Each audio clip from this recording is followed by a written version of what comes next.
I'm Daison Pursley. I'm Keith Kunz, and this is The Skinny. From the Fatheads Eyewear Studios in Speedway, Indiana, this is The Skinny. Brought to you by Toyota, Rhino Classifieds, General Tire, and Dream Giveaway. This segment of The Skinny is brought to you by General Tire. It's more than just a slogan. Anywhere is possible with General Tire. General Tire's Grabber X3 mud terrain tire offers aggressive styling and is engineered for durability with innovative performance features that are ready to carry you through extreme mud, dirt, and rock-covered terrain. For extreme traction that's ready for anything and rugged styling to match, look no further than the Grabber X3. Make your anywhere possible by visiting GeneralTire.com today. Welcome, ladies and gentlemen, to another edition of The Skinny. Ken Stout and Rico Elmore in the house, and then one of the best of all time and still making tracks inside of the USAC series. We have Mr. Keith Kunz in the house, and one of his young guns, Daison Pursley, will join us as well. Looking forward to this show as they're kicking off the 2021 race season. Everybody's excited. Finally, I feel like we're getting past the pandemic stuff. At least we're all racing again, because a year ago we were not. If you're not familiar with Keith Kunz and Keith Kunz Motorsports, just to get you up to speed a little bit, this guy and his team have won the Chili Bowl 8 times. I believe at the end of 2020 had 114 midget wins inside of USAC alone and 10 championships, and that's the likes of 9 Racing. I mean, the best of all time. And I know we're going to talk about that a little bit further down the road, but you've had incredible drivers all along the way with you. Some of the superstars, Rico Abreu, Christopher Bell, Kyle Larson, Tony Stewart, Dave Darland, Jay Drake, Tracy Hines, Cole Witt, Brian Clausen. I mean, the list goes on and on and on. And young guns, again, Buddy Kofoid, of course, doing a great job. Daison doing a great job.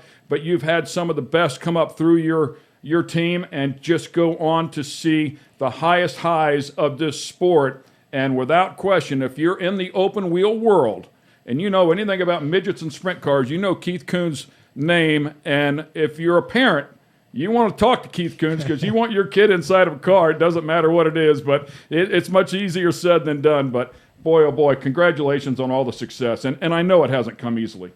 Yeah, thanks. No, it's just something I've done all my life, and I think if you do something long enough, you have success. And I've been very fortunate to have a lot of good drivers and a lot of good connections along the way, and got me to where I am today.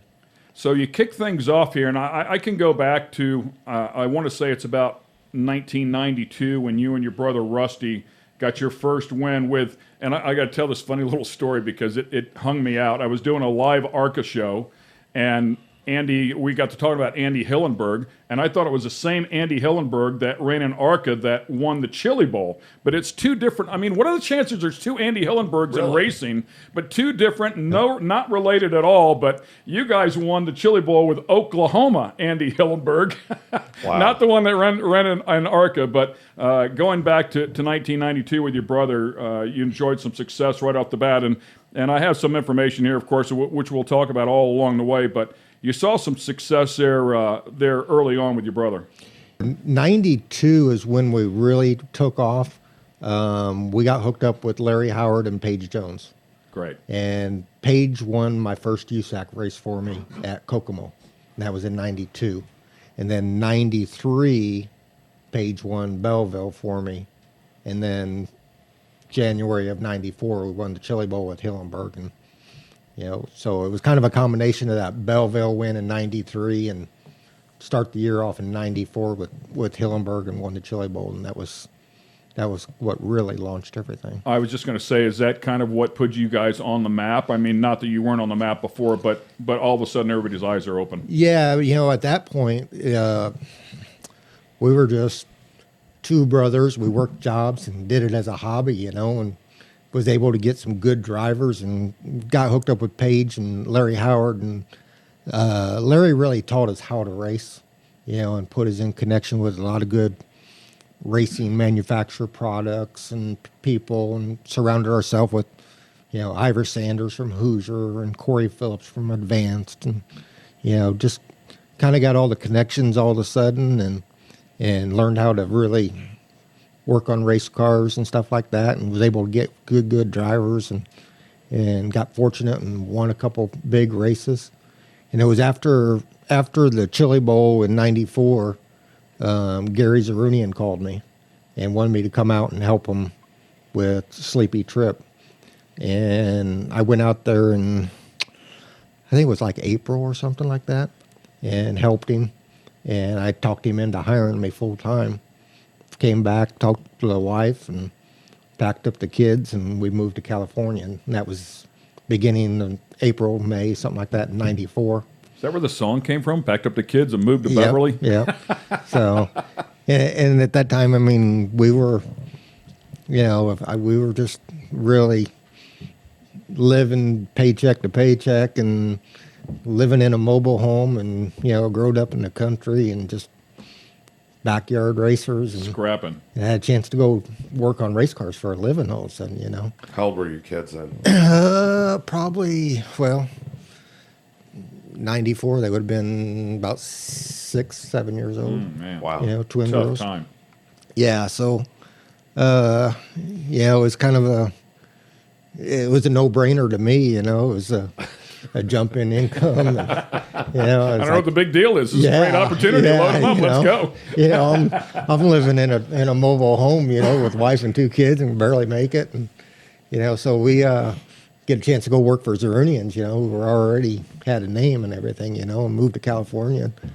Probably the toughest thing was talking the grandparents all into it, Oh, wow. Yeah, that you were going to uproot their Yeah. shelter Oh, yeah. far away. Yeah. So, away we went, and went out there and worked with them for a little bit with Sleepy, and and Sleepy was a little bit past his prime at that point, and it just wasn't the same, and I kind of worked with him for a few months, and kind of got to a point where we weren't clicking and things weren't happening. So I kind of went to Gary and George and said, you really don't need me out here, and they were like, no, what do you want to do? I said, well, I'd like to run somebody else. So they said, you got the job. Yeah. You want to hire somebody Yeah. else. You're going to Yeah. tell him he doesn't have a job yeah, anymore. so I was the bad guy in the whole thing. From there, we actually hired Donnie Beechler. Okay. I knew Donnie from back here in Springfield, Illinois, and we got Donnie to come out and start running for us. And a couple of the bigger races, we had Steve Knepper drive for us, and Tommy Estes drove Belleville for us, and won a bunch. Started winning at some races that year with Donnie Beechler, and then at the end of the year won the 4 Crown with Steve Knepper in Zarunian and stuff.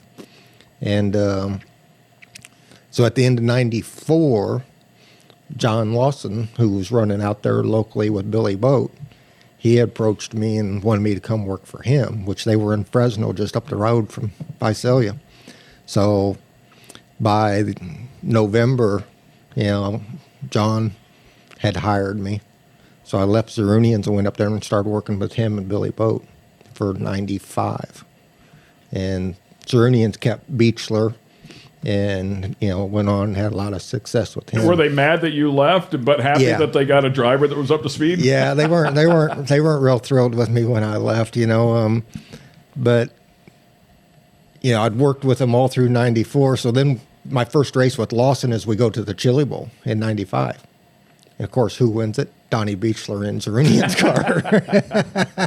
I'm sure they were grinning. A little payback. Yeah, A little karma. So, there you go. yeah. buddy. Yeah. So, then '95, I worked with John and Billy, and that was another explosion year for me. We had so much success with Billy. Won 30-something races, a lot of national races. And that was, when we were in California, everybody kind of on the midget scene was like, well, they're California. You're winning Western States races and all that. Well, when the national races all came, Billy won them all. Well, you're on the West Coast. So then we came back and we won Belleville and, Yeah. won some. I think back people here. still say that. Yeah. Oh, they can run all the California Yeah. tracks, but Yeah. they can't run here. And Well, it's still kind of true, right? Wouldn't you agree? I mean, Oh, the yeah. California A little guys bit of say that. when the Midwest boys come Yeah. out, we'll know where we really stand. Yeah. But that's back then, it was the same thing. They're West Coast guys. You're only as good as the guys you run against. but we beat all the national guys when they came out, and and came back to Belleville, and that really kind of solidified it for everybody. That how good Billy really was. Then we kind of finished the year off. I think we won 30-something races that year, and then we started '96 off at the Copper World, and we were doing a little bit of pavement out there. We were running the pavement on the West Coast and all that, and we had a combo car. And of course you had the 9 team. Yep. And we went to Phoenix and won Phoenix with Billy. Oh, wow. In a combo car. So who was running for the 9 then? Kenny Irwin and Tony, Kearney, and I think it might have been I think it was Tony. Right? Tony. I think it was Tony, yeah. I think that's right, yeah. Yeah, because I just watched it the other day, and Tony kind of faded, and it was Kenny and Billy kind of broke away. And Kenny had it one going into turn 3 and kind of got trapped behind the lap car, and Billy drove around him. So it's interesting, and especially what watching Chad Boat come through, and now of course what he's doing, being a team owner, which with success. Yep, he's taken the car owner route here and knowing how to work on them and being a driver. He's been very successful. That's what Tony always said. He says, yeah, that kid hasn't met the wall quick enough. Yeah. to realize that doesn't feel good. Yeah. And that's how I ended up where I'm at. In 1986, I started driving. That was going to be one of my questions. I was going to work Daison in here, but I was going to say, do you realize he drove? He was actually a driver at one point. 1986, I started driving. I've been around. I didn't know anything, and wasn't any good driving, and had my own car. And my dad said, my brother had been driving it, and some other people, and Dad's like, we're going to Granite City. You drive it. So I got in and drove and did pretty decent, or did all right. So I drove like in 86 and then part of 87. I was running St. Louis and Dairyland, and I crashed it at the Beaver Dam Fairgrounds. I spun out and kind of was sitting there in the middle of the corner, and I kind of look and I see a car coming. And I mean, just drove right in the side of me, and it took the wind out of me, and I couldn't breathe for what seemed an eternity, and I was hurt. I was hurting, didn't go to the hospital or anything, but on the way home, my dad he told me, he says, "I'm not raising your kids. You're done." And that was it. And that was the end of it. Scared Dad, and he was like, "That's not worth it. Yeah, I'm not gonna take the blame for this one." Yeah, he says, "I'm not raising your kids." So from then on, I was able to get guys like Kevin Olson and Kevin Doty and Roger Branson, and some of them guys drive Kevin for Olson. me. Well, I mean, if you put Olson in the car, you have no fear. So no fear, no sense. I mean, and that's kind of how I started really learning how to work on a car, because the car was up front all of a sudden, and you could do things and see what really understand it. So. Somebody was moving the car the right way and knew what was going on with it. Yep. Yeah, they knew what they wanted, and it was teaching you. Yeah, it was teaching me as well. Right. So I was very fortunate. I had good drivers to feed off of along the way and learn. Then 97 comes along, and you and Pete Willoughby hook up, and you wake up the sleeping giant who thought they had them all covered. Yeah, you go out and finish 1-2 in the championship. But at the end of '96, John called me and said, "Hey, there's this guy over here who's wanting to start a midget team. He's got a car. His name's Pete Willoughby, and would you be interested in it?" So I talked to Pete a little bit, and I came back to Terre Haute, the Hut 100, at the end of '96, and met him. And we kind of struck a deal right there, and said 97 we'll start up. And he had a kid driving for him. I can't even think of AJ. I can't remember his name. He was driving for him, and AJ Davis, and he got hurt somewhere on pavement and broke his neck, and didn't paralyze him, but he was out for a while, and that was kind of going to be his kid, because. Came up through go-karts, and Pete was into go-karts, and so then I came back, and this was like right before the Chili Bowl, and Jason actually came back. Jason Leffler came back and drove for Pete at the 100, and they run second that year, and Jason was really close with my brother Rusty because of Larry Howard, and they had already kind of struck a deal to come bring Jason back in '97. You know, they knew I was coming back to work on the cars, and Rusty lived in Springfield, and he would come to the tracks and take care of Jason, and I was going to take care of, you know, the whole team. And then with that kid being hurt, going into Chili Bowl, Pete said, "Who we want to get for the other guy?" And I instantly said Jay Drake, and Jay was in New Zealand racing.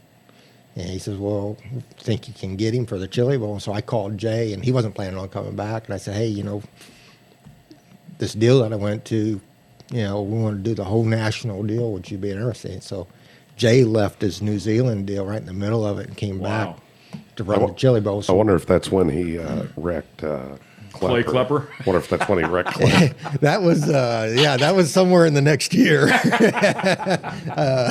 Yeah, I might have been that year. Yeah, we were on the show, and of course Rob is talking. Oh, talking about, and then of course he's talking about Jay, and Jay's like, "Well, man, you know, I don't know." You know, it's all kinds of pissed. Yeah, and talking about Klepper in '97, I was chatting with him, and he said, I remember going to Winchester one year. He said, I think it was around 1997. He said, and it's the first time we'd been there. He said, and I saw Keith. He said, I didn't really know him. He said, so I told Clay. He said, I knew he knew a lot.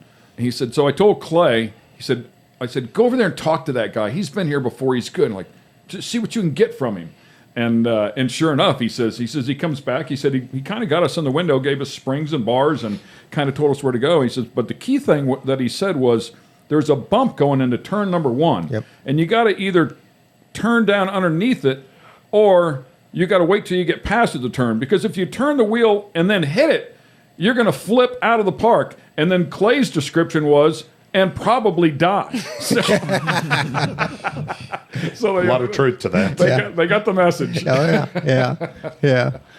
yeah. So that's how kind of '97 started off. You know, with Pete Willoughby being the owner, and Jay Drake, Jason Leffler as our drivers. You know, and the 9 car was the team at that point. You know, Is that when Jason was living with Tony down there?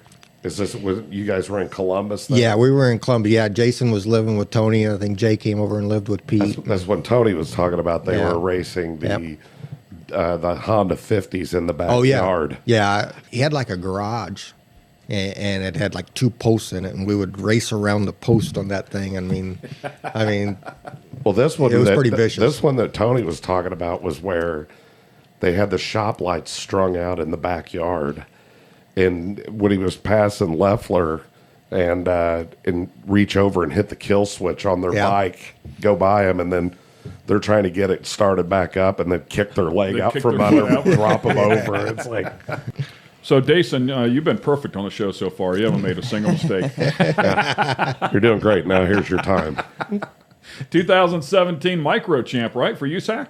Yeah, that was. I think Port City was kind of sanctioned, and then now 600 was sanctioned by USAC. So, that was pretty cool to kind of pick up that with, my family and my dad, just traveling a little bit. And I know I felt like that kind of definitely put my name out there in the USAC when we got to go to the USAC banquet and, end up being around all these people. That was definitely pretty cool.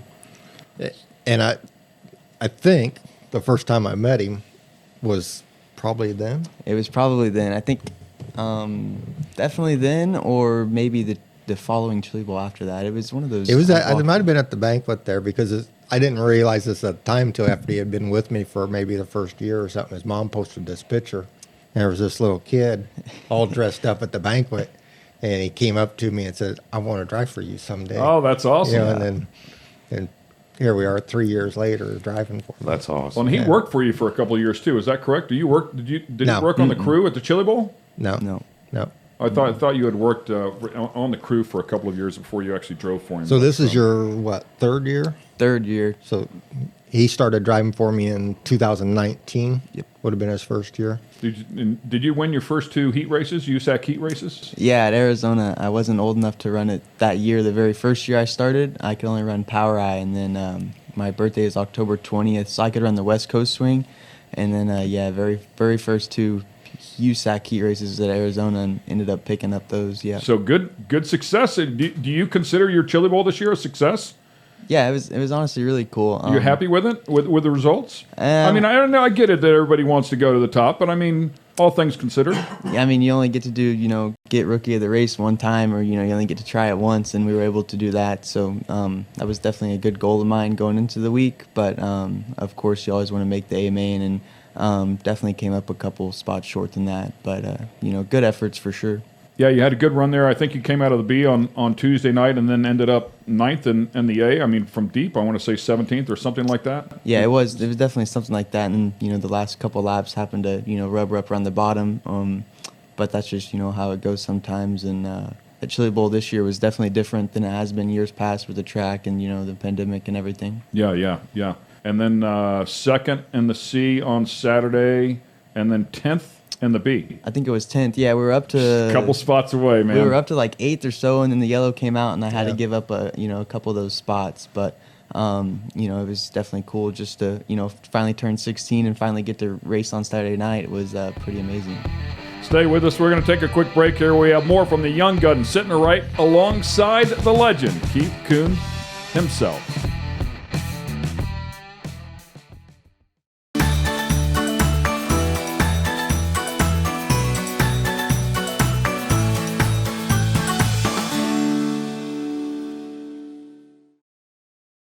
This segment of The Skinny is brought to you by Toyota.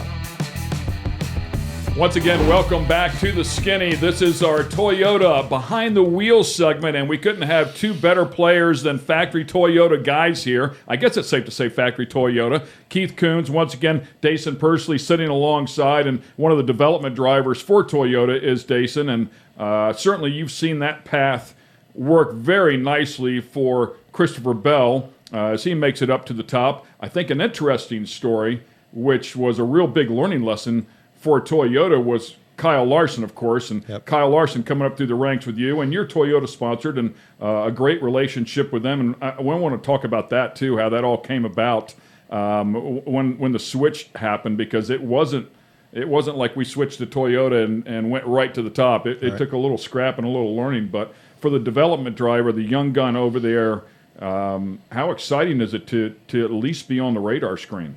It's definitely something that you got to take a lot of pride in and pleasure in for sure. So to be hooked up with Keith Kunz and everyone at Toyota is pretty amazing. And just like you said, to kind of watch Christopher Bell grow up kind of at Port City where I'm growing up at, and it's pretty cool to try to follow his footsteps all the way to the top, as that would be the cup cars. So that's definitely one of my goals, and I feel like I'm definitely on the way to doing that. So how does that relationship happen, Keith? Who found him? Toyota find him, or did you find him? He kind of found me. He told him he wanted to drive for him. Don't you remember that already? His dad came over and seen us, and they were just trying to decide what to do. And his dad came over and seen me and Pete, and kind of talked to us for a while. And before we left Gateway, he said, "This is what I'm going to do." So is that an option with you? Can a dad come over and talk to you and sign his son up, or do you take? I mean, I would think that you're in a position now, and given your limited amount of time because of everything that you do and the sheer number of cars that you handle, that you're going to pick the cream of the crop. You're not just going to say yes to somebody. And that's the question everybody always wants to know is, how's it work with Keith Kunz Motorsports? We run Keith Kunz Motorsports as a business. Most people in racing have something to fall back on, a business that supports their racing. And me and Pete have been able to do racing as a living. And it's crazy to think of in midget and sprint car racing that you can do that. But that all kind of came about in 1999. Pete owned a trucking company, and the trucking company went under, and I was on the payroll there working for Pete. And at that point, he came to me and said, "Hey, we're going to close down the trucking company." And I was like, well, I'll go talk to John. I can go somewhere and work on race cars, And he's like, "No." He said, "Let's just race." He said, "Let's just race and see how long we can survive." At that time we had Jay Drake driving for us, and I called all the sponsors up with a race car, and Earl Gertie and John Godfrey, and they all said that they would stick with me. So we formed Keith Kunz Motorsports at that point. And we raced for a living just by hiring good guys to go win races. And then eventually, I got parents that come to me and say, "How do I get my kid in your car?" So money. It costs money. Costs money. It costs money. It costs either a sponsorship Right. or it costs money. And that's the thing is, everybody that's jealous out there wants to say, rich kids.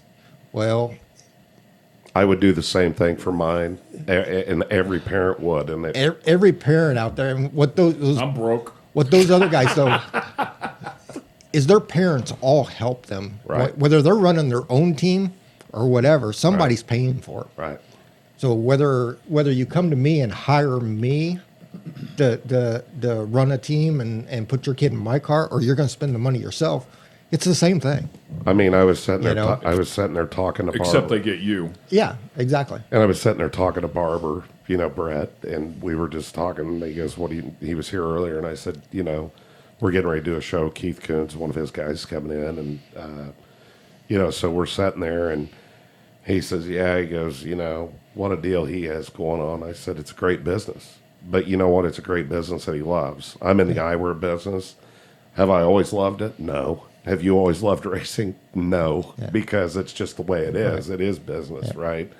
And, if it wasn't, it'd be called a vacation, and, you wouldn't have to worry about that. But at the end of the day, Brett goes, "Yeah, I didn't think that was a good deal when, when we were doing our thing." He goes, "Now I got a garage full of useless stuff." Yep. Yeah. And still, I still paid the same, And that's the thing is, I think when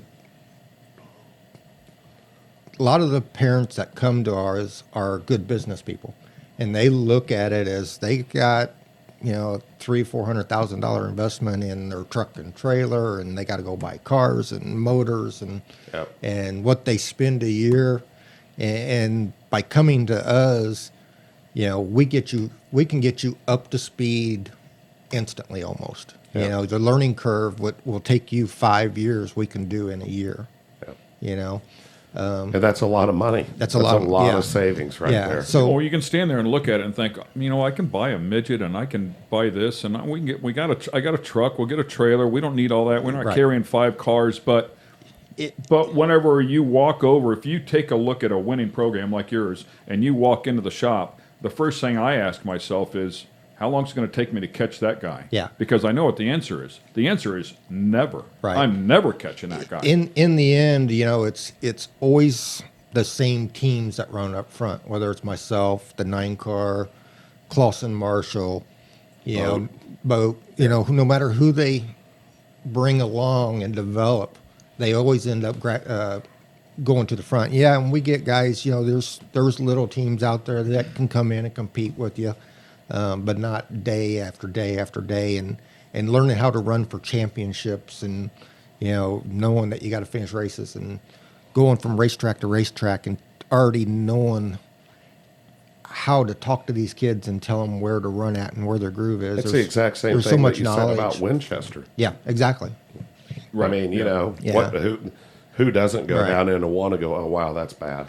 So we've over the years we've had parents come to us, and we've always hired guys to run our house car, which was Jay Drake, Kyle Larson, Christopher Bell, and the whole Toyota thing kind of evolved, I mean, there was some pretty lean years there where, me and Pete only took enough to pay our bills, and everything else went back into assets, buying cars and building a team.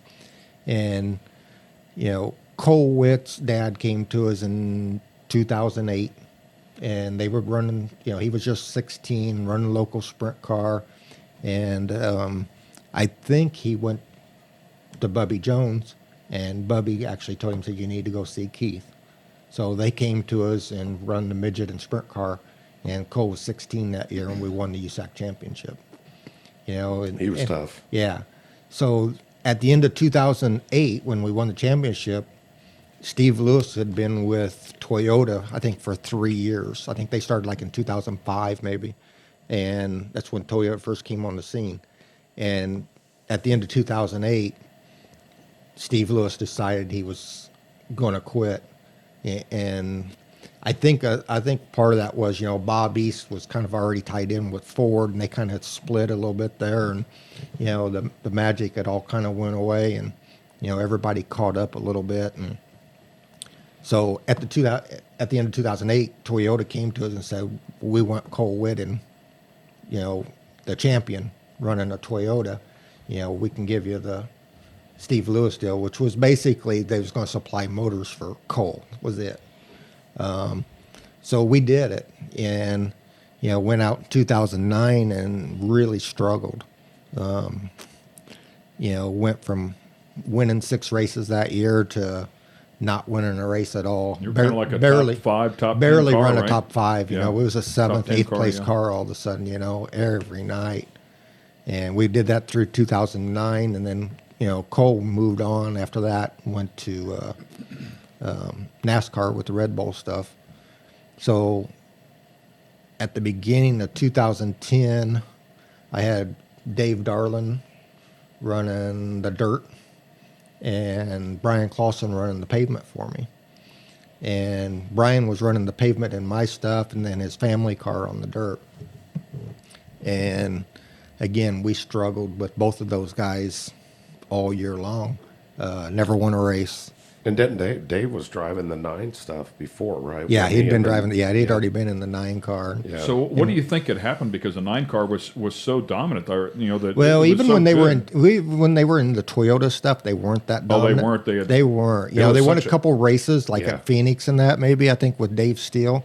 Some of the big tracks. Yeah, it was something where they could get them really Yeah, strung out. yeah. But in the beginning, building And the it- Toyota thing was all about, they built all them motors with Larry Slutter, kind of was the developer of the whole thing. And Pink. But they did them all at TRD, and Slutter was kind of there. And it was all about the big number on those things is all they ever kind of looked at. And Rick Long at Speedway had been doing my Mopar sprint car stuff, and he was doing all Casey Kane stuff, and he was doing Casey's Midget motors, and Brad Sweet was killing everybody with the Mopar stuff. killing them. Yeah. So in 2010, I kind of got to the point, and I got to the point where I told him, I can't keep going on like this. I'd been asking him, let Rick Long have a motor, let Rick Long have a motor. Well, at some point through that year, they got together, I think, with Gary Stanton and Rick Long, and they developed a new head and new injection on it. And we got the very first one going into Turkey Night and with Brian, and we hadn't won a race in 2 years. And we went out and dominated Turkey Night. And we went out and hot lapped, and I went, we got something finally. We can race now. So I was partners with 6R when the whole Silver Crown thing, Yep. went on, and we had Brian Tyler and Magurios, right? And man, those engines were wild. Yeah. I mean, just, so Toyota builds these brand new engines for Cup, and then, or for the Truck Series. And then they changed them. They changed them the next year, so they have this massive amount of money in these engines. Well, I was able to get sponsored. We got sponsored 6 of them. Well, they actually sent a couple to short course off road too, Yeah. Right. which was Greaves, Right. but it was so the power band was so narrow. Yep. It was just whenever it hit, it would knock tire off, but the drivability wasn't there really for short course with a long RPM band. But Right. So Claxton reworked those engines, and Claxton, he's crazy anyhow, but Claxton's like, you wouldn't believe the insides of these, and is how they. So the thing of it was, so the next year they came and they had to have a new engine. Well, I mean, Toyota went right back after him again. That's when they start putting restrictor plates on Toyota stuff. But And that's what they did when they kind of built the midget motor, was they used the truck head. They had all them truck heads laying around, and that's what they used on the midget motor. So Shaggy was in the middle of all this. yeah, at this Shaggy point, was right? all Shaggy was all in the middle of it. Still to this day, Shaggy is the guy. That Great friends that they of work with. ours. Yeah. we don't tell many people that. But I thought about having him try to call in today, to be honest he with you. won't do it. Yeah. He snubs us. So at the end of 2000, we've won Turkey Night, and then Brian was going back to run his family car in 2011 full time. So me and Pete was like, we need somebody that can compete with Brian, and we needed to hire a new guy for 2011. And again, Toyota were just kind of supplying us motors for our house car, and we were doing some rental stuff and had some Esslingers and some Fontanas, and so we were at. I'd been out to Paris at the end of 2010 and watched the USAC sprint cars, and Kyle was driving for Glenn Crosno, and he was back there running 8th or 9th, and it might have been Tim Clausen I was there with, and I asked him, I said, who is in that car? And he told me, he said, this kid, he said, he's really good, so he gets out of the car and he's this little kid, It was like the right rear was bigger than that. Yeah. So we were at the Chili Bowl, to start 2011. I don't know who I had driving for me at that point. But we had about 5 guys on our list that we wanted, kind of trying to figure out who to get for 2011. And I told Pete, I said, go over and watch this kid. That's that kid I was telling you about. And so he's in Glenn Crosno's Midget. He goes out in hot laps, and Pete comes back to me and goes, that's our guy. It was strictly watching him in hot laps, and that was it.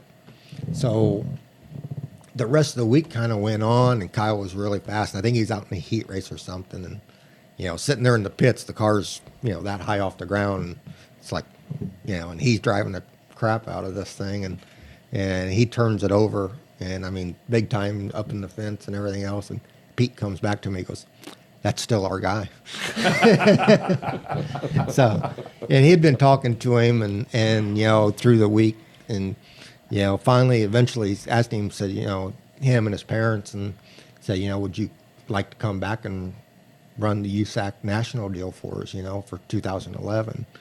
And Kyle was like, well, I don't know. I want to go sprint car racing. And, you listen to his dad tell it, and he's like, Kyle, you know who these guys are, but they kind of had hopes. Kyle had hopes, and they'd been running some sprint car stuff, and he wanted to go World of Outlaw racing at that point. So, it took them 2 or 3 weeks, and they called us and said, yeah, and we hired him. Kyle, didn't bring a dime to the table at all, contrary to what everybody believes. And we kind of started the season off in I think we went to Tucson, and he won a couple races, and started the season off with USAC, and he was getting better and better, and we bought a Silver Crown car to kind of help him, and he went out and first time out in a Silver Crown car, set quick time at Milwaukee, and Robin Miller was there, and Robin was a big instrument, I think, in Kyle's career. I knew Robin, and he had kind of seen him and instantly knew, and he was telling all the IndyCar guys, you need to watch this guy. He told Stewart. Yeah. He said, you better get him. Yeah. And remember, he was talking about that when he was here. Kyle went out and practiced there at Milwaukee that day, and I think Robin Miller had the whole paddock watching him, and all the Ganassi. Mike Hall was a good friend of ours, and he was watching him, and he had him over there on the box and stuff, and so Toyota at that point was just kind of getting involved, and Lee White was the president, and he wasn't a great open wheel fan, so Gary Reed was trying to feed Kyle through the NASCAR system and took him around and introduced him, and everywhere they went, somebody's like, "Oh yeah, great, but who's going to pay for it?" And we went to Indy in May, and I went up there with Kyle to meet some people, and it was through Spire Motorsports at that point. The guy says, "Hey," he says, "we're going to go up and meet Tony George Jr." He was in charge of the IRL at that time. So I was like, and that was kind of all of a sudden. So we went up there thinking, okay, yeah, they want to see Kyle Larson, and we really you could tell he was going to be good, but nothing had really happened at that point. So we went up and met him, and same thing, in the end, he's like, "Well, who's going to pay for this? What do you do? How much money you got?" And I was like, "No, Wrong guy. Well, but the problem is, that's what's happened to the sport. Yeah. And all of these, these Johnny Parsons, these AJs, these Marios, all these guys like that, they come along, and what these promoters, like Agajanian, he knew how to do it. Right. Yeah, he paid these guys to get there no matter what. Hey, and Bobby Unser was on the, Uncle Bobby, love him, was on the show with us and was telling us about, racing for ag and this and that. But if you don't have a show and you got a bunch of, I don't know who they are, right? And IndyCar did miss it. Yep. And IndyCar missed the mark by missing Kyle. Yeah. They were the first ones to miss it. And I can assure you this, because I know the inner workings of Toyota and what you're talking about. By the time that deal was over with Kyle, they were never going to let that happen again. Yeah. We're going to take a quick break here. We'll be back on the other side and tell you the final chapter of the Kyle Larson story and involvement with Toyota. So hang tight. We'll be right back.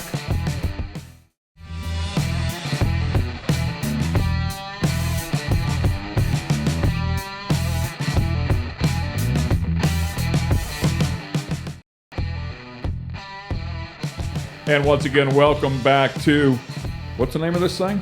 Yeah. It's with Rico and Ken, I know that. Big sign on it. They call it the Skinny. It's absolutely no reference to Rico or myself. Keith Kunz here on the show. Daison Pursley also along with us. And in this Toyota Behind the Wheel segment that we were covering, we're going to extend it here a little bit because we want to hear the end of this story that involved Kyle Larson as he developed and came onto your team. Obviously a hugely successful driver in open wheel racing with USAC. Not much more he couldn't have won, along the way.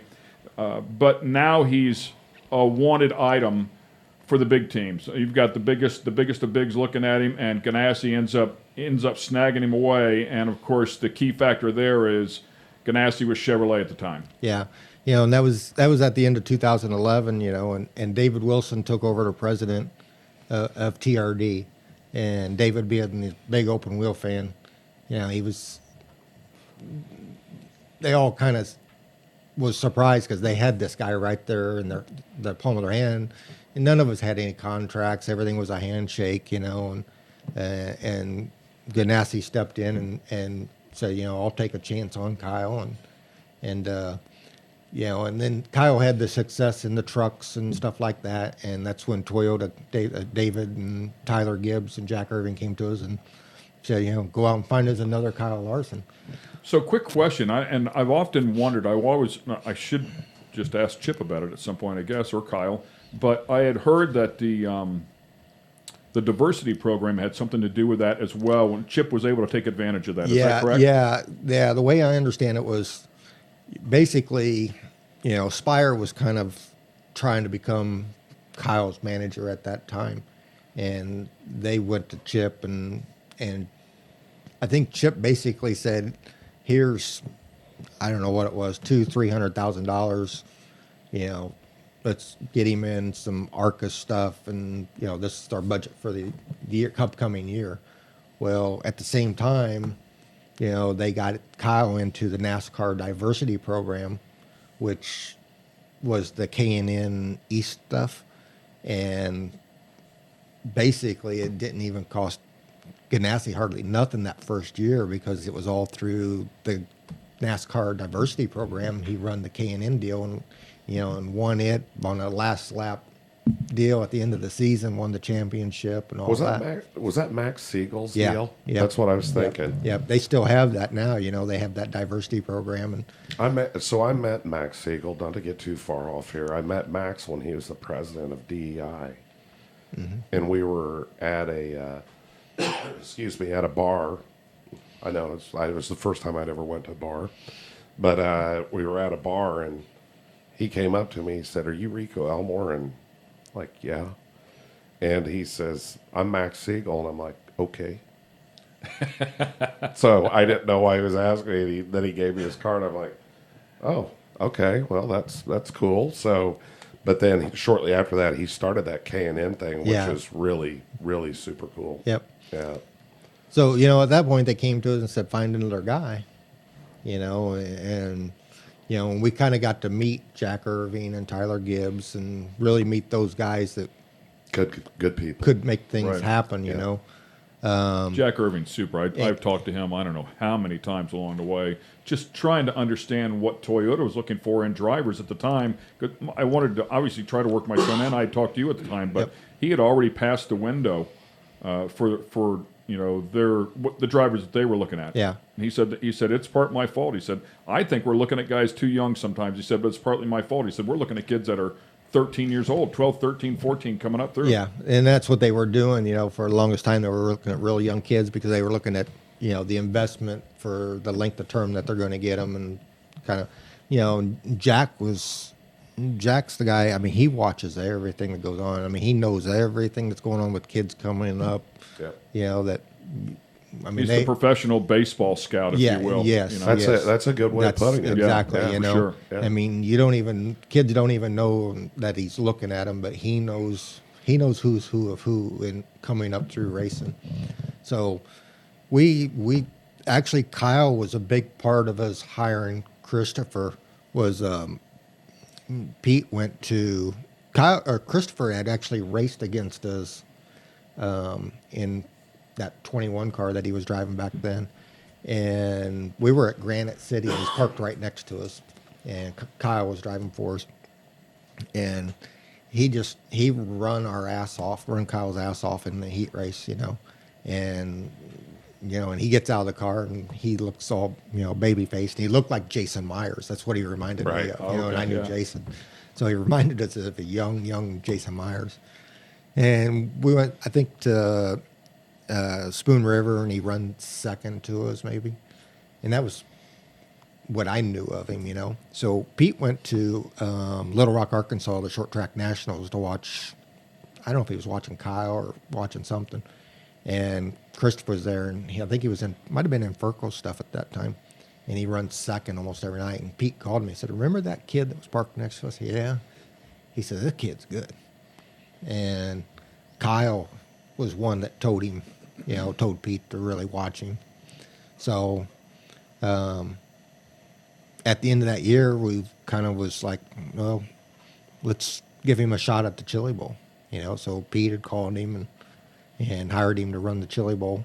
And he made it, I think, to the B main. Was never anything spectacular. There was nothing that just really wowed you. But there was something there that told us, you know, everybody asks us what you see in them guys, and you don't know what it is. It's just there's something that just says, this kid can do it, you know.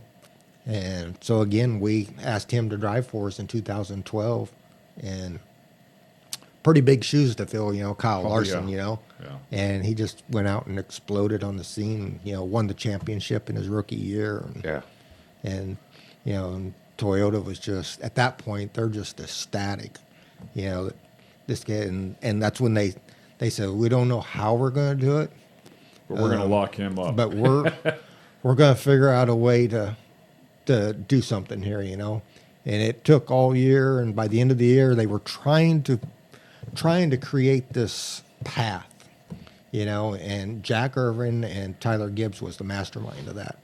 And it was basically, you know, start here with Keith Kunz, you know, we'll get you in a super late model at Joe Gibbs, and then, you know, or with Kyle Busch, and then, you know, maybe a truck race the following year. And, you know, it was like a 7-year plan to bring somebody up through Well, you know, Christopher went and did the super late model thing and started winning in that instantly, and you know, promised him. I think it was 2013. I think they might have promised him one race in a truck, you know, and it led to 6 races or 7 races, you know, and you know, that's how they created the whole Toyota driver development thing, was all around Christopher Bell, you know, and they didn't know how to do it. It was kind of always a moving target. But the thing with Toyota is they always underpromised, you know. They would never think that they couldn't. They would always do more than what they could ever say they would, you know. Underpromise, eventually. overdeliver. Yeah, and it was kind of a thing, you know, you just put your trust in them, and you know, they always did what they said they would do or more. So we've always tried to put our trust in them, and, you know, and our drivers, and you know, that's how the whole thing kind of has developed over the years, and you know, and it's evolved, and you know, they've created what they call a performance center down there now, where you know, they bring the kids in that are and do media training with them. You know, they have a doctor, a coach, and do physical training, and you know, do a concussion test at the beginning of the year, and you know, weigh them and check their fat content, and have got all of our kids on. We're done. Yeah, Bing! Over in the red. they've got them all of our kids. They're out. I want to see Kevin Olson pass the concussion protocol. You know, they've got all the kids on health nutrition diets. You know, because their big thing they've learned. This is unreal. Yeah, Wow. they've learned that, you know, in these 500-mile races, you know, it's not only physical, but it's mental at the end of these races, you know, and that's all about your health and stuff like that. So, you know, that's been Given everything that's equal, my limited time inside of an off-road car, I mean, I was just struggling to make it to the end of the race. But the good guys, and given everything's equal in equipment, the guy that's in a little better shape, Right. There's one guy that's getting tired, and he wants to go, and then there's another guy that's not tired and he's hungry. Yeah. You know, and he's like, Yeah, I'm, exactly. I'm waiting for the last 5 laps. I'm you know, and that gonna was kill their him. thing. It was, you know, they've learned that the mental sharpness at the end of the 500-mile races makes a difference, you know. There's simulators down there at TRD. Yep, they have Wow. the world's best simulators, you know, and they've gotten all of our kids on it. Daison's been there, you know, pretty consistently this year, running the stock car stuff, and Buddy and Kaylee, and they've really helped all of our kids kind of give them the opportunities to showcase their talent, and then in the end, it's all 100% performance based. You know, they can give you all the opportunities in the world, but in the end, you have to get results. So another great Toyota driver that was before the turn, right? Mm-hmm. Cody Swanson. Yep, exactly. So it's like, you know, we are very involved with him, of course, and Yep. have been for a long time. And it's like, I mean, he went down and ran that World Series of stock cars or whatever it was At Numa Summer. Yeah, I went down there and watched, and I was absolutely shocked that I seen him there for one. And I mean, he was competitive and run up front every night. Ended up winning one. I think He won the whole thing. won the whole thing for the pros. Yep. But I told him, I said, here's the deal. I said, so he raced the ARCA race at Iowa. Mm-hmm. And when he was done, he was all upset, you know, and I'm sorry I let you down. I wouldn't blame you if you never sponsor me. I mean, the dude is the hardest person on himself. Yeah. And I mean, before he ever went out, I put my arm around him and I said, listen, here's one thing I'm going to tell you. Or I said, I'm going to tell you something. I said, go be safe and have fun. I said, the rest of it will work its way out. Okay. I said, you just go do that and it'll happen. So anyhow, he goes down and he tells me, he goes, I want to go run this. What do you think? And I said, okay, well, let me see what all the deal is and this and that. So he gets me the information. We already had somebody running in it, but he wanted to run it and I want to help him. So anyhow, I said, okay, well, what's the deal? And So he tells me the deal. I said, okay, I'm in. I'll do it. And I said, but one rule. He said, what's that? I said, if you don't put a bumper on somebody a little, I said, you're done. I'm never doing another thing with you in a stock car again. He's like, well, I really want to, race them clean. I said, I didn't tell you to park them. Just put a bumper on them. Let them know you're there or something, okay? And I think after 2 or 3 nights, he learned, and I think he finally did for the end of the week. It's all part of the fun in that Yeah. world. It's not like Yeah. open wheel so much. Let's pause for a moment here to take a quick break.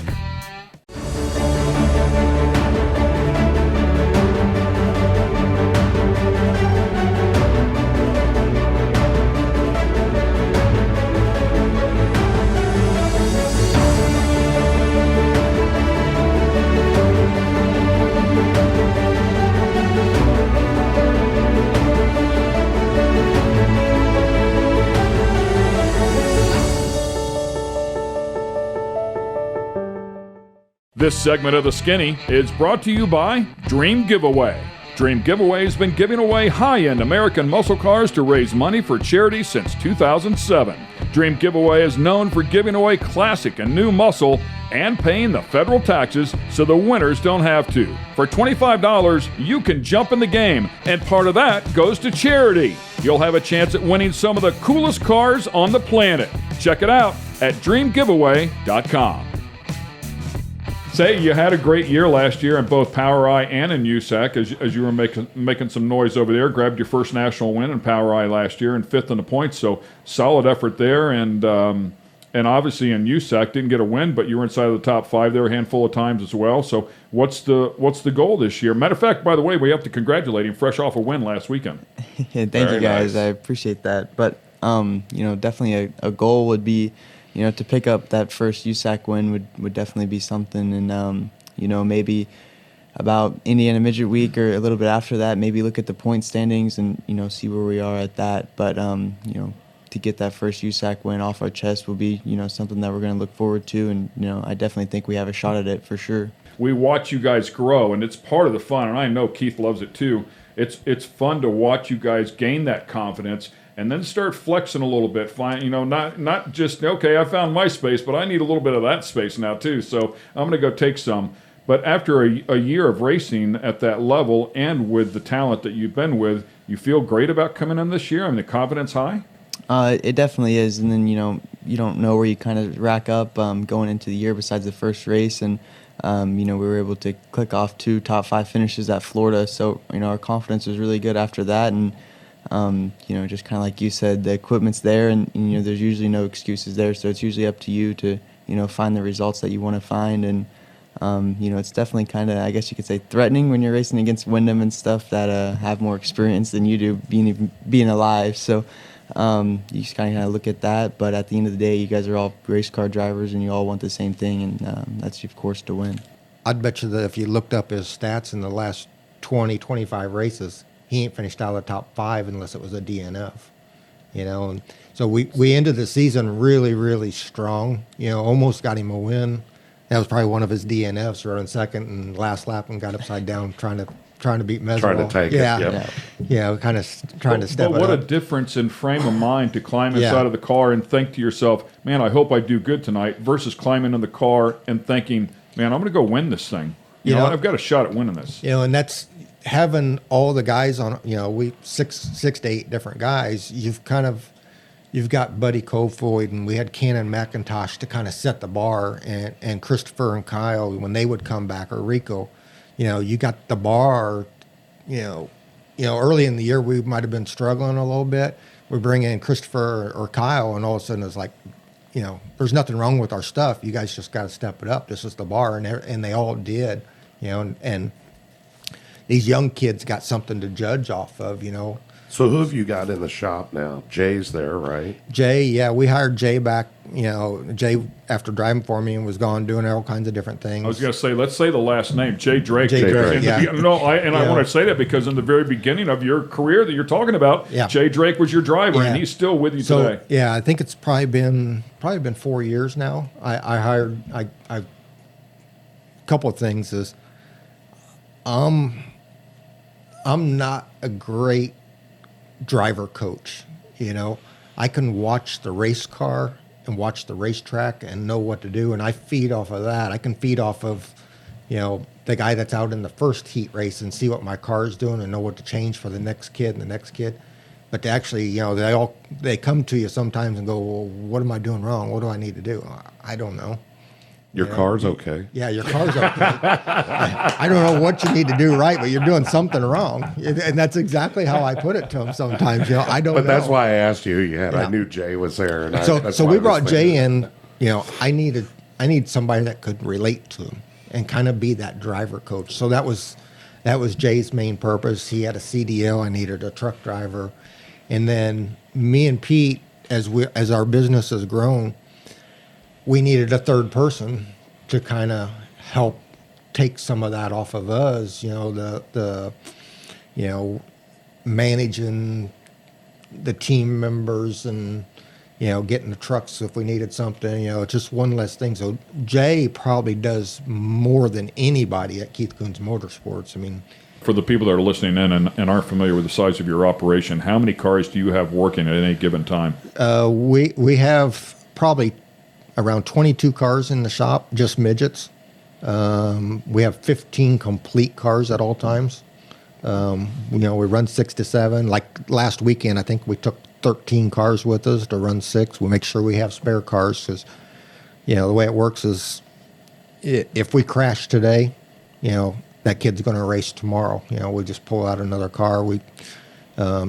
It's easier to have the stuff already done as to try to rebuild it and at the track. At the track, yeah. In the parking lot of the hotel. In the parking lot. Yeah. So you can't have enough spares. I know you need money to run the business, but does Toyota ever come to you and say, "Hey, we'd like to see you put this guy in the car," or is that your call, the driver your call? 99% of the time, it's our call. Yeah, they never. I mean, when you see, we talked about Jack Irving being the scout, looking at guys. So Jack doesn't come to you and say, No, he really doesn't. I think he depends on us to kind of tell him who we're looking at, and then he kind of oversees that and watches them. I'm really curious how that happened. Yeah, they just kind of look at who's coming to us and who we're looking at, and then judge off of that and watch the results and performance and that's how they decide who they want to help and stuff like that, by the results that they see coming up through. So, Daison, how important is it for you to be able to go to a Jay Drake and say, can you help me out with this, or do you see what I'm doing, or I'm struggling with this? Can you help me work around it? Is it nice to have that guy? It's really nice to have that guy, and Jay's really, really good at explaining stuff to drivers in like a driver's sense where we kind of understand it and know exactly what he's talking about. And, it's pretty cool to have him at the track, and you can kind of ask anybody. All the crew chiefs have kind of drove micros and whatnot, so they kind of all knew, how the racing world works and everything. So you can pretty much ask anybody around the pits, and they've all been in a car and kind of, can tell you what you're doing wrong or what you're doing right. How about Rico? I haven't really raced with Rico, Indiana Midget Week or whatnot, but, kind of like Keith said, how there's 2 different trailers. I've never been, parked right beside Rico in the same trailer, so I haven't really talked to him that much, but I did lean on him quite a bit at Chili Bowl this year, so that was definitely cool to. That's what I was talking about. Some of the best people, him and his family. Just unbelievable. Absolutely. Yeah, and if you have a guy like that on your team, he's got to keep the whole thing in an uproar on a regular basis. Yeah, Rico's a lot of fun to be around. Really, really determined, just, not only very talented, but man, he wants to win so bad, and that seems like at anything. At anything, yeah, and hard on himself probably, probably his own worst, critic, but man, so much talent there, and won a lot of races with Rico, and they're exciting when he wins. So I know you're still close with your brother. We've talked about some really cool stuff here and important stuff, but let's free this thing up a little bit and have a little bit of fun, because I know you have to have a plethora of racing stories, and some of the best ones are getting to the races or coming back home. And we always talk about Tony Stewart. When he was going to the races, his dad would fall asleep, and but he would fall asleep behind the wheel, and Tony would be leaning over the console, steering it. Did you ever hear those stories when he was go-kart racing? Oh yeah, yeah. Yeah, and His dad for Daison, his dad could wedge his foot against they call it the doghouse, transmission tunnel, whatever, and so the truck would stay like right on 70. This was before they had a thing called cruise control. Yeah. so he would just lean forward over the doghouse, and he'd just steer the truck. Like, And we asked him, we said, what if something bad happened? He goes, I'd just nudge him. He'd wake up. Oh, take control of it, It's like, Yeah, we were coming back after the Chili Bowl, and I was driving. I had a van with a 24-foot enclosed trailer. oh, boy. And I topped over a hill, and a semi kind of went by me, and next thing you know, I'm out of control, whipping back and forth, and Oh, man. down through the median, and turned the van upside down, flipped it over to where the van's laying right all the way on its top, the trailer's on its side, and my dad's hanging from the ceiling. And, we had a cooler in there, so everybody was wet, and I had to reach over and pop my dad out of the seatbelt because he was suspended from the ceiling at that point. anything crazy with you? Got any trips to? No, I don't think I'm Oh, old they're enough coming. to really have They're those coming, yeah, trips they're yet, coming. but Hey, on the road circus, you'll get him soon enough. He's young enough. He's got time to get him. And it's all that stuff when you look back, at your career, the camaraderie and the friendships, and talking about your employees that have been with you for so many years. That always speaks volume of the company and the people that they're working for. So it's. When I look at you and your career, matter of fact, before we came into the studio here, you said first time you've been home for 5 weeks. We did the shootout and then the Chili Bowl, and I just stayed there the whole time. And then I was home maybe a week, I think, when we went to Florida. And by the time I got back from Florida, I stayed home for maybe 2 weeks, and I had to run down to Sawyer's and build some more cars. And Here you are 25 years Yeah. later, moving from a mobile home and living in a mobile home. living in a mobile. Yeah, exactly. I get You it. know? I get it. Mine's parked out back right Yeah, now. he's so. just been gone for 4 weeks, too. Yeah. And So- I'm the same way, but so- I come home and I think, my wife's going to be excited to see me. And then she goes, when are you leaving again? Yeah. Yeah, they get used to us being gone. They do. So I've been home 3 weeks this year is all I've been home. I got home Monday night, and the same thing. My wife's like, when you leaving? How long are you going to be gone?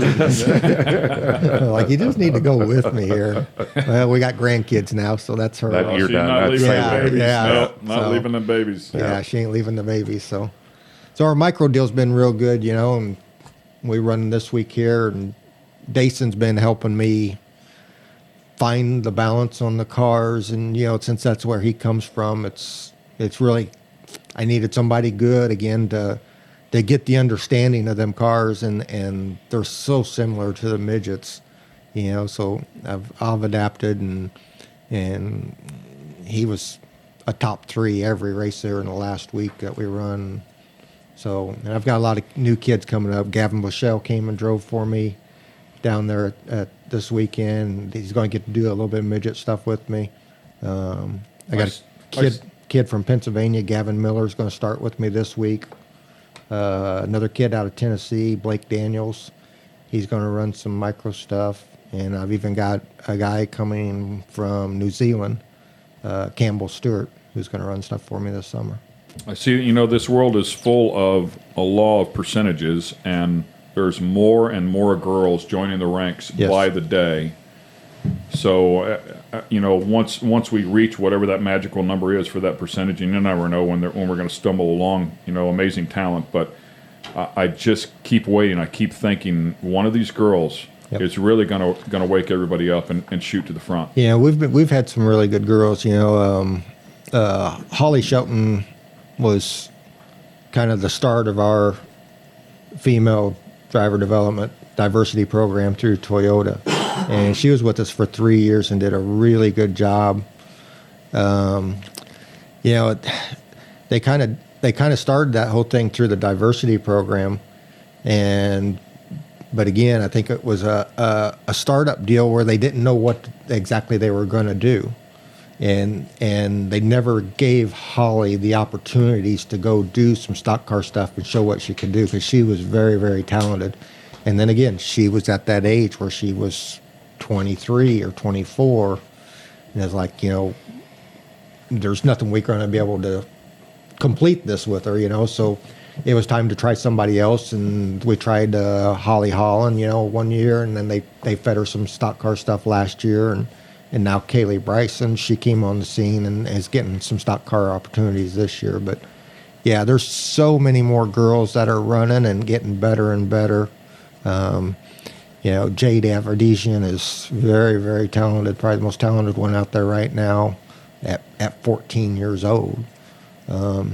So as more and more girls come along, they're getting better and starting to, the percentages is what it is of females versus males. They're going to be more and more running up front and winning races.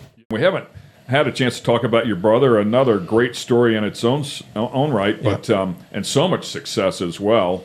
But what were you guys doing as kids? I mean, obviously now on the motorcycles, but what was life like, in the Kunz house? Riding motorcycles was all we ever did, until we got time to, kind of got into high school and that, and then a couple of them had some few street rods, and we all started hanging around each other. But eventually we all started going to midget racing, going up through there, and it's just all we've ever done. How much have you seen the cars actually change in terms of car setup and how they act, how they react, how maybe the chassis have advanced, whatever the case may be, but how much have they changed from the 90s to today?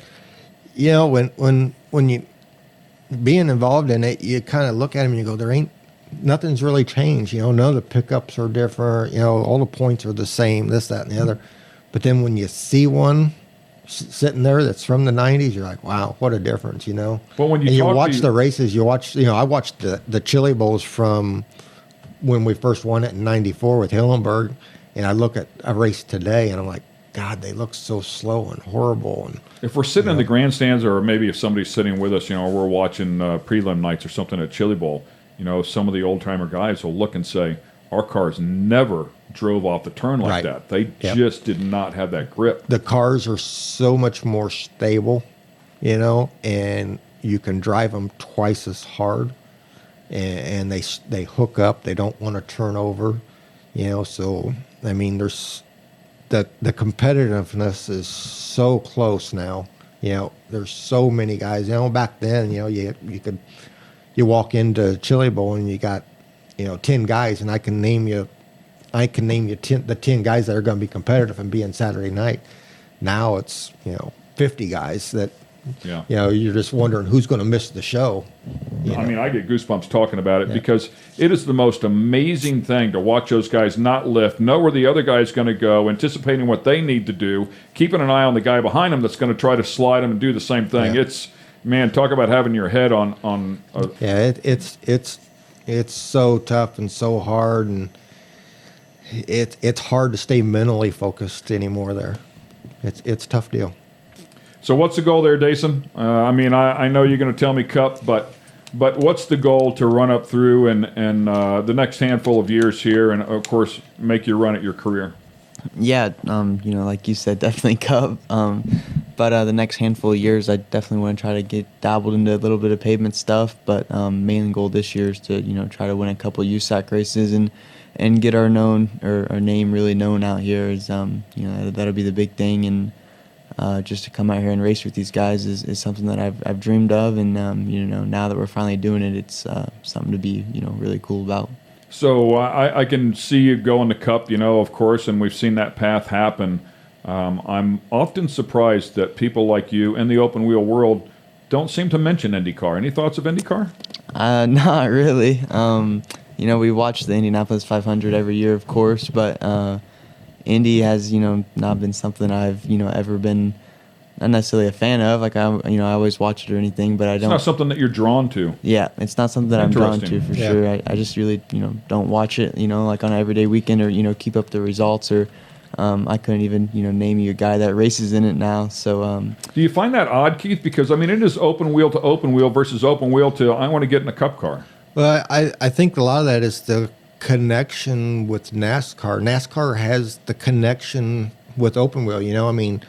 All the way from the teams to the manufacturers, they're involved. They're accessible to our guys. And he knows a lot of the NASCAR drivers and is friends with them, and you know, team members that are NASCAR team members. A lot of them come from the open wheel stuff, and you know, we go to a midget race or a micro race, and you know, you go to Millbridge and all of the NASCAR crews are there. You know, we don't have that connection with IndyCar stuff. You know, you never see them guys, and it's just a different world nowadays, I think, than we are. But the NASCAR, there's such a connection, you know, and it's just the way it is.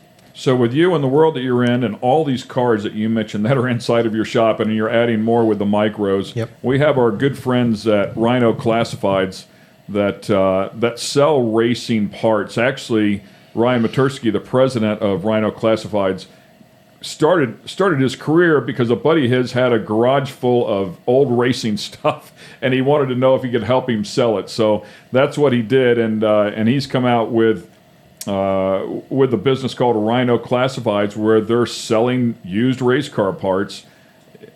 How important is something like that to you? I mean, do you guys recycle that stuff? Do you sell it back off? Is that a good platform for you to take advantage of to the fans out there that might want to get into this world? We don't sell. We sell a little bit of stuff, but honestly, we use our stuff up. I mean, there's some of our cars that are 4 or 5 years old, and you know, we use the IPC carbon body stuff now, and I mean, there's some of that stuff 7, 8 years old, and repair it, and you know, the frames can be straightened, and we run stuff. We go through a lot of equipment, you know, run that many cars and that many races, and we get our use out of it to where it's usually not sellable when we're done with it. Wow, that's using one up for sure. It's called economics, getting the most for your money. Well, we can't thank you guys enough for taking time out, especially Keith. Your schedule's amazing. I mean, the thought goes through my head. I'm like, I'm just going to call and ask. I don't know. My chances are slim and none, and Slim's probably out to lunch, but I'm going to ask. And you responded right away and said, sure, man. And I can't thank you enough for taking a little bit of time. I know you've got a shop full of cars that would love your attention as you sit here and goof off with us a little bit, but can't thank you enough for coming over, man. Yeah, you're making me work late tonight. Sorry about that. And Daison, thank you as well, man. It's great to have you in here, and great to see the young face be hungry and go chase his dreams. It's really cool stuff. Yeah, thank you guys for having me. Appreciate talking to anybody I can. It's really cool to be on these shows. Yeah, very well spoken, certainly very mature, and I think that's what this industry does. You've got to step up to the plate, and it looks like you're doing a great job of that. So best of luck here in 2021. Hope you get that first USAC national event win, and plenty more to go with it as well. Again, thank you to Daison Pursley and Keith Kunz himself for coming on to this episode of The Skinny, and we hope you enjoyed it. Thanks for being with us here on The Skinny. This episode has been brought to you by Toyota, Rhino Classifieds, Dream Giveaway, and General Tire. For the latest in sunglasses, optical frames, accessories, and apparel, be sure to check out fatheads.com. That's Fatheads with a Z.